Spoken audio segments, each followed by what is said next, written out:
देवीं रामकृष्णं जगद्गुरुं पादपद्मे त्वयो श्रीत्वा प्रणमामि মুহুর্মুহু। পূজনীয় শ্রীযুক্ত মানদাশঙ্কর দাশগুপ্ত মহাশয়ের রচনা শ্রী শ্রীমা শারদামণি দেবী গ্রন্থ থেকে পাঠ। পৃষ্ঠা সংখ্যা 185। মা ও ছেলে, মায়ের কামনা ও প্রতিশ্রুতি। 1।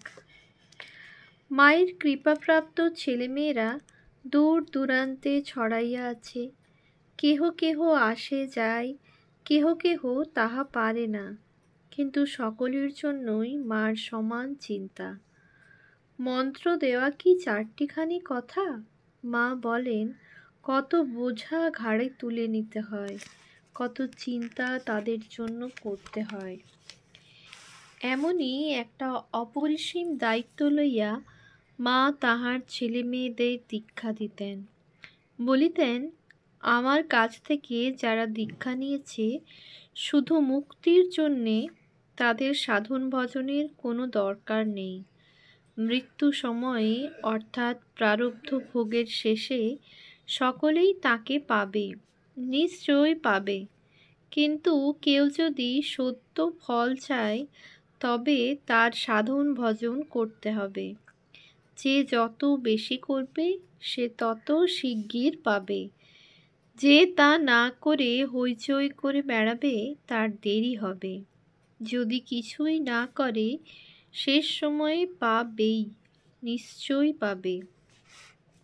এ বিষয়ে স্বামী অরূপানন্দজি লিখিয়াছেন, মা বলিতেন, আমার যা করে দেবার আমি সেই এক সময়ে দীক্ষাদানকালে করে দিয়েছি। তবে যদি সদ্য শান্তি চাও সাধন ভজন করো, নতুবা দেহান্তে হবে। এই ধরনের বহু উক্তি পাওয়া যায়। একটি ভক্ত লিখিয়াছেন, মা একদিন তাহার সম্মুখে খুব তেজের সহিত বলেন, যারা ঠাকুরকে মনে করে এখানে এসেছে তাদের ইষ্ট দর্শন হতেই হবে। যদি আর কোনো সময় না হয় তো অন্তত মৃত্যুর পূর্বক্ষণে হবেই হবে। অপর একজন একদিন মাকে জিজ্ঞাসা করেন, মা, যারা তোমার কাছ থেকে দীক্ষা নিয়েছে তাদের নাকি আর আসতে হবে না?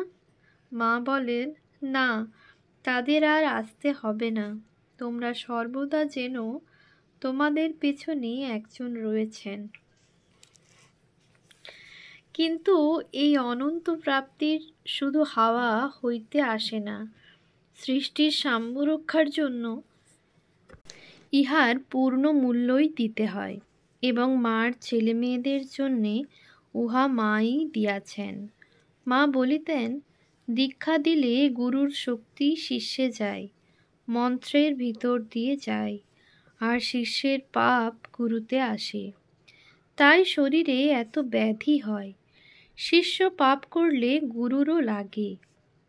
মা আরও বলিয়াছেন, এই দীক্ষা দিয়েই আমার পায়ের বাতটা চিরস্থায়ী হয়ে গেছে। বস্তুত এই রোগটি হইতে তিনি এক এক সময়ে অসহনীয় কষ্ট পাইয়াছেন। ইহা ছাড়া তিনি অন্য রোগেও ভুগিয়াছেন প্রচুর। এইভাবে তিনি শিষ্যের পাপ নিজে ভুগিয়া ক্ষয় করিয়াছেন। বলিয়াছেন, নইলে এসব দেহে কি এত ব্যাধি হয়? তবে শুধু ইহাতেই মূল্য শোধ হয় নাই। মা তাহার সন্তানদের হইয়া জপ করিতেন, প্রচুর নিত্য নিয়মিত জপ। এজন্য তিনি রাত্রে প্রায় ঘুমাইতেন না। আমরা দেখিয়াছি, কোঠারে মা একদিন সেবক আশুমিত্রকে বলেন, এরা সব ঘুমুতে বলে, ঘুম কি আর আছে? না আসে। মনে হয় যতক্ষণ ঘুমুব ততক্ষণ জপ করলে জীবের কল্যাণ হবে। বৃদ্ধ বয়সে যখন শরীর আর বয় না, তখনও তিনি এইভাবেই খাটিয়াছেন।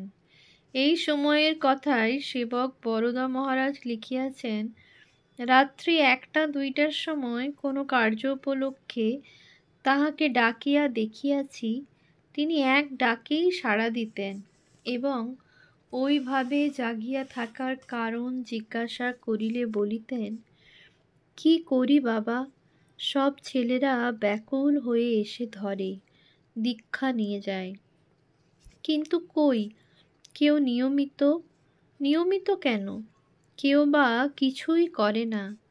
তা যখন ভার নিয়েছি তখন তাদের আমাকে দেখতে হবে তো, তাই জপ করি আর ঠাকুরের কাছে তাদের জন্যে প্রার্থনা করি, হে ঠাকুর, ওদের চৈতন্য দাও, মুক্তি দাও। এ সংসারে বড় দুঃখ কষ্ট, আর যেন ওদের না আসতে হয়। তাহার শেষ অসুখের সময়েও তিনি তাহার একটি ত্যাগী ছেলেকে একদিন বলিয়াছিলেন, তোমরা কি সব বুঝতে পারো? যদি তোমরা বুঝতে পারতে, আমার চিন্তার ভার কমে যেত।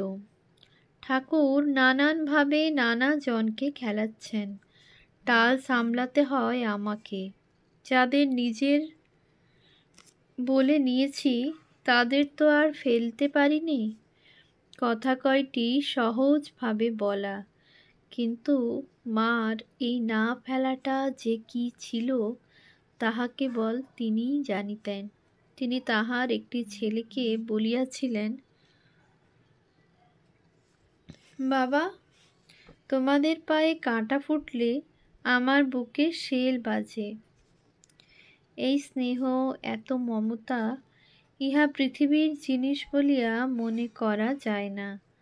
তবু দেখা যায় মা তাহার সন্তানদিগকে দেহান্তে মুক্তির অঙ্গীকারই দিয়াছেন, সদ্য মুক্তির অঙ্গীকার দেন নাই। সম্প্রতি শ্রীযুত নরেশচন্দ্র চক্রবর্তী লিখিয়াছেন, দীক্ষার পর একবার জয়রামবাটি গেলে 1920 মা তাহাকে আর একটি নূতন বীজ দিয়া বলেন, জন্মে জন্মে যা করেছ তার 14 আনা খেয়ে নিলাম, 2 আনা রইল, ভোগ করো, সবই সময়ে পাবে, তবে একটু ঘুরিয়ে দেব। তাহার কারণও তিনি নিজেই দিয়াছেন। বাবা, আমি যদি এখনই সকলের সব করে দিতে চাই, তবে এ দেহের দ্বারা বহু লোকের উপকার হবে না। অল্প কয়টিকে মুক্তি দিয়েই দেহ শেষ হয়ে যাবে। কথা কয়টি করুণা মাখা এবং বহু সন্তানের মায়ের প্রাণ নিংড়ানো কথা, তাহার অনেক বুঝিয়া চলিতে হইত। বোধ হয় এই জন্যই যোগীনমা একদিন উদ্বোধনের বাড়িতে বসিয়া মা ও তাহার কয়েকটি স্ত্রী ভক্তের সম্মুখে হাসিতে হাসিতে বলেন, তা মা, আমাদের যতই ভালোবাসুন তবু ঠাকুরের মতো নয়। ছেলেদের জন্য তার কি ব্যাকুলতা, কি ভালোবাসা দেখেছি তা বলবার নয়। তাহাতে মা জবাব দেন, তা হবে না, তিনি নিয়েছেন বাছা বাছা ছেলে কটি, তা আবার এখানে মন্ত্র টিপে ওখানে মন্ত্র টিপে, আর আমার কাছে ঠেলে দিয়েছেন একেবারে পিঁপড়ের সার। এই পিঁপড়ের সারের জন্যই মার দয়ার শেষ বা চিন্তার অবধি ছিল না। ইহারা কেহ ঈশ্বর কোটিও না, বা অন্যদিন অন্য কোনো দিব্য গুণেও বিভূষিত নয়। অতি সাধারণ মানুষ, সাধারণ দোষ গুণ পাপ পুণ্যের অধীন।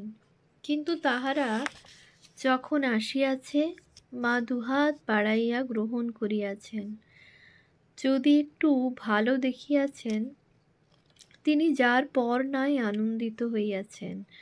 অনেক সময়েই পরিচয় লওয়া বা একটি কথা পর্যন্ত জিজ্ঞাসা করা আবশ্যক মনে করেন নাই।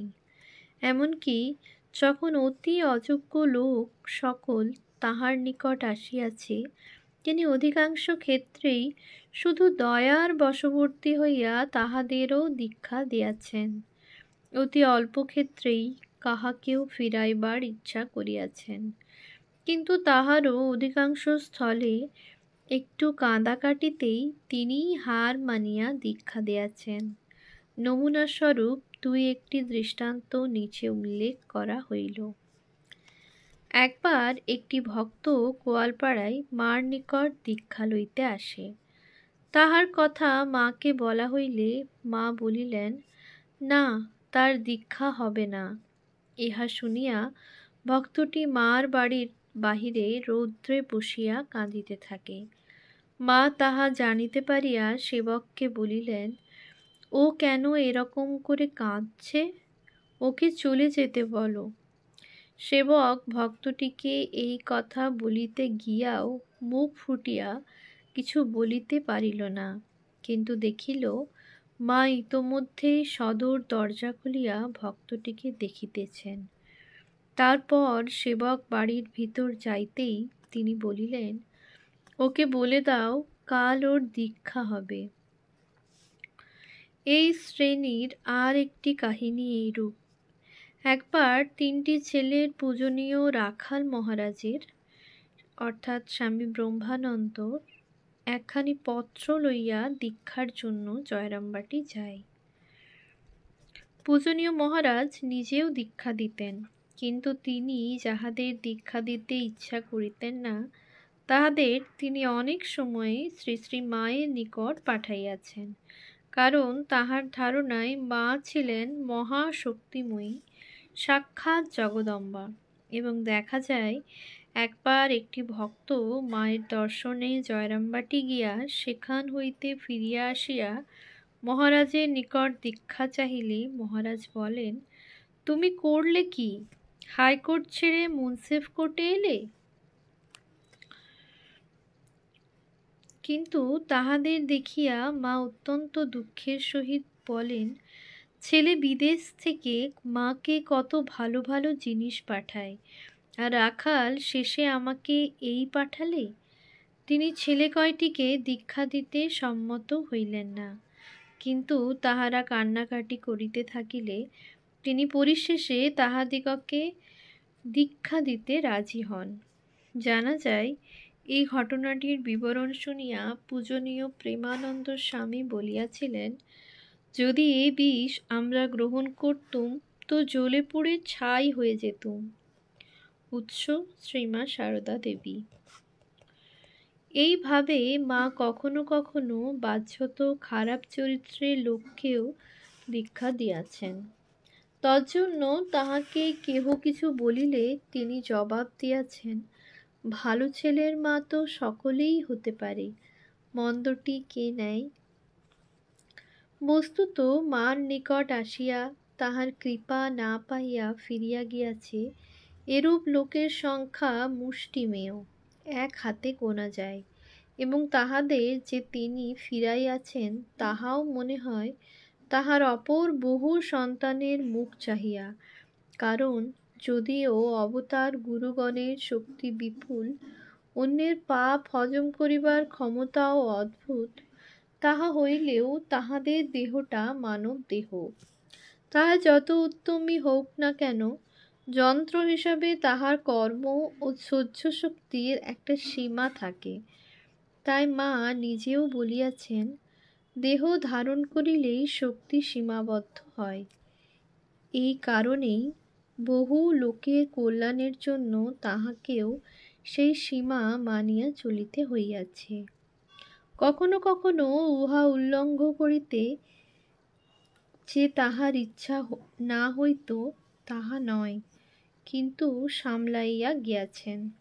স্বামী অরূপানন্দকে মা একদিন বলেন, এই এক একটা লোকের জ্বালায় ত্যক্ত হয়ে অনেক সময় মনে হয় আর এ দেহ তো যাবেই, তা যাক না, এক্ষুনি দিয়ে দিই। আমরা দেখিয়াছি কোঠারে মা একদিন সেবক আশুতোষ মিত্রকে বলিয়াছিলেন, একবার মনে হয় এই শরীরটুকু না হয়ে একটা খুব বড় শরীর হতো, তাহলে কত জীবেরই না কল্যাণ হতো। সংসার তাপদগ্ধ নরনারীর জন্য তাহার প্রাণে যে কি ব্যথা বাজিত, তাহা তাহার এই একটি উক্তিতেই সুস্পষ্ট।